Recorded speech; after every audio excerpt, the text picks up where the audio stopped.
Hello, नमस्कार दोस्तों, आप सभी का स्वागत है आपके अपने यूट्यूब चैनल AV97 क्लासेस में। आज की इस वीडियो में हम जुलाई महीने के जो नेशनल करंट अफेयर, राष्ट्रीय जो करंट अफेयर है वो हम डिस्कशन करेंगे, जो हमारे क्वेश्चन बन सकते हैं। शुरुआत करते हैं हम इस क्वेश्चन की। सबसे पहला जो हमारा क्वेश्चन रहेगा यहाँ से क्या बनने वाला है कि अपराधियों की पहचान हेतु 102 वर्ष पुराने कानून के स्थान पर नया आपराधिक प्रक्रिया पहचान अधिनियम 2022 लाया गया है। तो क्या बनेगा?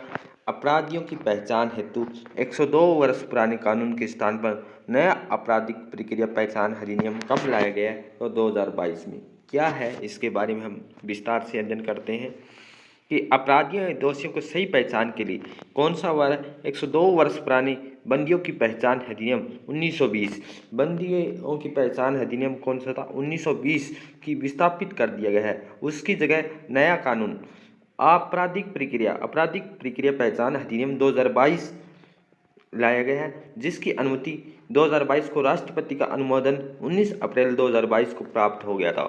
जो 102 वर्ष पुराने कानून था 1920, उसकी जगह नया आपराधिक जो कानून आया था अधिनियम, ये इसको मंजूरी कब मिली है? 19 अप्रैल 2022 को प्राप्त हुआ है। क्या इंपॉर्टेंट क्वेश्चन बन सकता है हमारा पॉलिटिकल से, करंट अफेयर से, कि 100 कितने वर्ष पुराने कानून था जो नया आपराधिक कानून लाया गया है? ये लाया गया 102 वर्ष पुराना कानून था 1920 के बाद 2022 में इसका नया आपराधिक कानून प्रक्रिया है वो आई है। और राष्ट्रपति ने कब मंजूरी दी है? 19 अप्रैल 2022।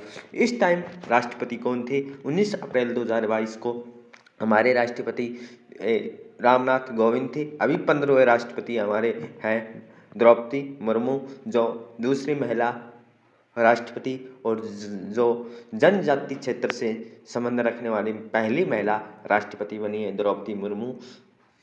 इसके लिए लाए गए विधेयक को संसद के दोनों सदनों में अप्रैल 2022 में पारित किया गया था। तो इसको राष्ट्रपति से कब प्राप्त हो गया था? 19 अप्रैल 2022 को, और अप्रैल में 2022 में इसको पारित किया गया। राष्ट्रपति के अनुमोदन के बाद ही ये विधेयक अब अधिनियमित हो गया है। तो किसके अनुमोदन के बाद है कोई विधेयक पारित होता है तो किसका मंजूरी होती है? राष्ट्रपति की, तभी ये विधेयक है वो अधिनियमित हो जाता है। तो स्वीकृति हमें किससे मिली है? राष्ट्रपति से। 1920 के पुराने अधिनियम के तहत केवल ऐसे कैदियों को सीमित जानकारी, फिंगरप्रिंट व फुटप्रिंट को एकत्रित करने का अधिकार पुलिस को प्राप्त था। किसको प्राप्त था? पुलिस को, जो दोषी साबित हो सके, फिर यह सजा काट रहे हैं। नए पारित किए गए आपराधिक प्रक्रिया पहचान अधिनियम 2022। तो क्वेश्चन हमारा था आपराधिक प्रक्रिया पहचान अधिनियम 102 वर्ष पुराना था, उसकी जगह कब लागू किया गया? इसको 2022 में लागू किया गया है। पुलिस को गिरफ्तार किए गए किसी भी व्यक्ति के शारीरिक एवं बायोलॉजिकल सैंपल लेने का अधिकार मिल जाएगा। किसको मिल जाएगा? पुलिस को क्या आपराधिक प्रक्रिया पहचान अधिनियम 2022 से पुलिस को गिरफ्तार किए गए किसी भी व्यक्ति के शारीरिक और बायोलॉजिक सैंपल लेने का अधिकार मिल जाएगा।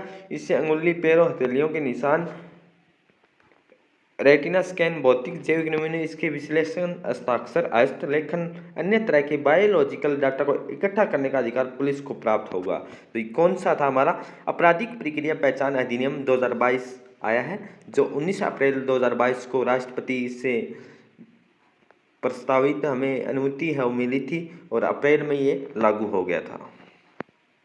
दिल्ली में कितने नगर निगमों का एकीकरण हुआ है? 3। दिल्ली में 3 नगर निगमों का एकीकरण हुआ है। देश की राजधानी दिल्ली नगर निगम और 3 नगर निगम उत्तरी व दक्षिणी दिल्ली विधानसभा ने उनका क्या एकीकरण इकट्ठा किया गया है। तो क्वेश्चन बनेगा कौन से नगर निगम हैं जो अभी हमारे वो इसमें वो है? तो दिल्ली के 3 नगर निगम थे, उनको एकीकरण किया गया है। दिल्ली नगर निगम संशोधन विधेयक 2022 को संसद के गत बजट सत्र में पारित किया गया था। तो इसकी भी अनुमति है 19 अप्रैल 2022 को प्राप्त हो गया था। 19 अप्रैल 2022 को 2 कानून हमारे आए हैं। एक तो है आपराधिक पहचान पत्र जो प्रक्रिया जांच है, 19 अप्रैल 2022 को लागू हुआ, पारित किया गया था। किनकी अनुमति मिली थी? राष्ट्रपति की। 3 नगर निगम हैं दिल्ली के, उनको भी एकीकरण किया गया है, वो भी रामनाथ कोविंद के द्वारा अनुमति मिली है 19 अप्रैल 2022 को। नए परिसमन के चलते जम्मू कश्मीर में विधानसभा में सीटों की संख्या में कितनी वृद्धि हुई है? नए परिसमन के चलते जम्मू कश्मीर में विधानसभा की सीटों में 7 की वृद्धि हुई है। जम्मू कश्मीर विधानसभा चुनाव के लिए जम्मू कश्मीर विधानसभा चुनाव के लिए मई 2022 में उस समय प्रशस्त हो गया कि अब उनके सीटों में क्या हुआ, परिसमन का कार्य पूरा हो जाएगा। कितनी संख्या वृद्धि है? 7 क्या हुई है? 7 विधानसभा सीटों की वृद्धि हुई है जम्मू कश्मीर में। नए परिसमन के बाद जम्मू कश्मीर में सीटें कितनी है? 83 से कितनी हो जाएगी? 90 हो जाएगी।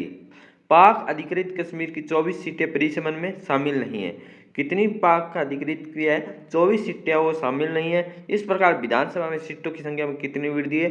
7 सीटों की वृद्धि हुई है। कितनी सीटें थी? 83 थी, अब कितनी हो जाएगी? 90 हो जाएगी। और कौन सी सीटें हैं वो परिसमन में शामिल नहीं है? 24 सीटें। कौन सी? पाक अधिकृत जो है वो सीटें इसमें शामिल नहीं है।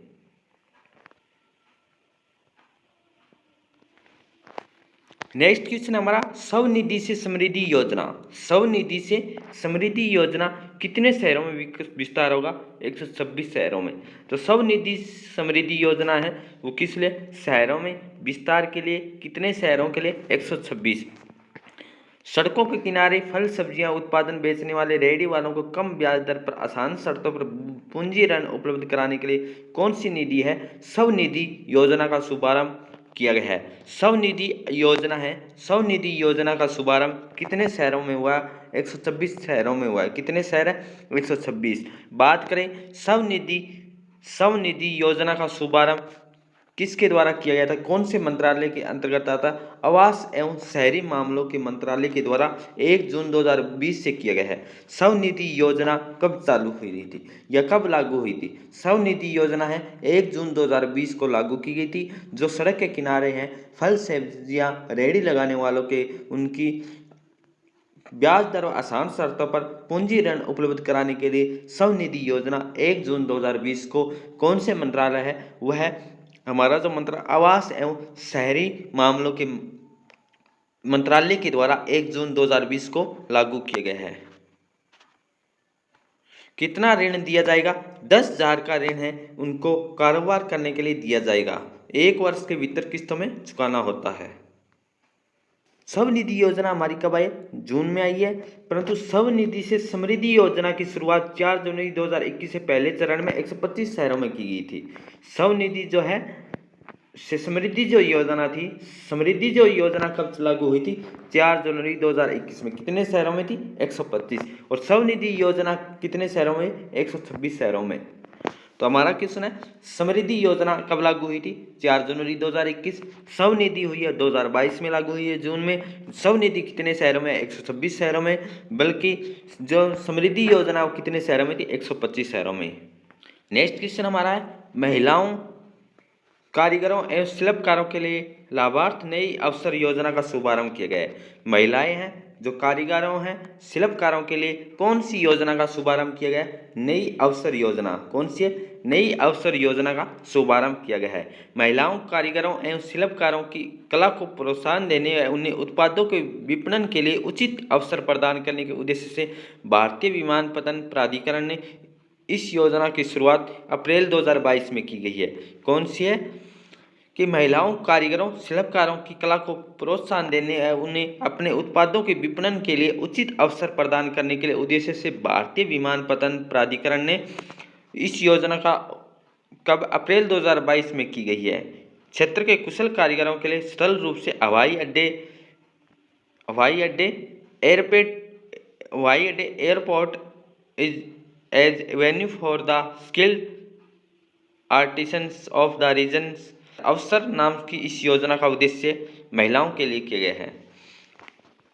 हमारा क्वेश्चन बनेगा महिलाओं कारीगरों एवं शिल्पकारों के लिए लाभार्थ नई योजना है वो कौन सी योजना का शुभारंभ किया? अवसर योजना। कौन सी योजना है? अवसर योजना का शुभारंभ किया गया है। महिलाओं कारीगरों और शिल्पकारों के लिए कौन सी योजना का शुभारंभ किया गया? शिल्पकारों के लिए कौन सी योजना का शुभारंभ किया गया? तो वो किया गया अवसर योजना। कब लागू की गई है? अप्रैल 2022 में लागू की गई है। किसके द्वारा? हवाई अड्डे ने। किस स्थल के रूप में? हवाई अड्डे के रूप में। Airport of venue for the skill artisans of the region. अवसर नाम क्या है? जो अवसर की जो फुल फॉर्म होगी हमारी क्या होगी? Airport of venue for the skill artisans of the regions. अवसर नाम है ये महिलाओं, कारीगरों, शिल्पकारों के लिए। और कब लॉन्च की गई है? 2022 में लॉन्च की गई है, अप्रैल 2022 में।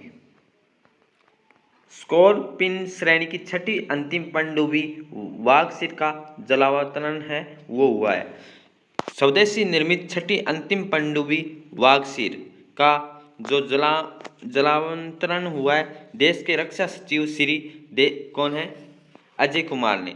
देश के रक्षा सचिव कौन है? देश के रक्षा सचिव कौन है? वह श्री अजय कुमार ने स्वदेश निर्मित छठी अंतिम पनडुब्बी कौन सी थी? वागसिर का इसका जलावतरण किया गया है। किसके द्वारा? देश के रक्षा सचिव है वो श्री अजय कुमार ने। कब किया है? 20 अप्रैल 2022 को किया गया है। मेघालय के जीवित जड़ सेतु यूनेस्को की विश्व विरासत सूची में शामिल हुआ है। कौन है? जीवित जड़ सेतु है वो कौन, किस, कहाँ है? जीवित जड़ सेतु है वो कहाँ है? आ रही है भारत में, मेघालय के। मेघालय में कौन सा है? जीवित जड़ सेतु किस विरासत सूची में शामिल किया गया? यूनेस्को के द्वारा।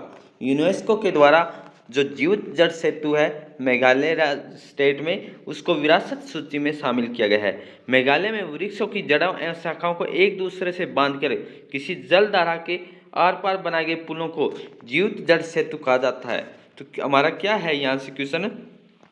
वृक्षों की जो वृक्ष हैं उनकी जड़ों एवं शाखाओं को एक दूसरे से बांधकर जलाशय की आर पार बनाई गई पुलों को जीवित जड़ सेतु पुल कहा जाता है। ये कहाँ है? भारत में, मेघालय में। इसको कौन सी सूची में शामिल किया गया? विरासत सूची में शामिल किया गया। क्वेश्चन बनेगा कि जड़ सेतु पुल, जड़ सेतु या जीवित जड़ सेतु जो पुल है ये भारत के किस राज्य में है? तो मेघालय में। उनको किस सूची में शामिल किया गया? विरासत सूची में शामिल किया गया है।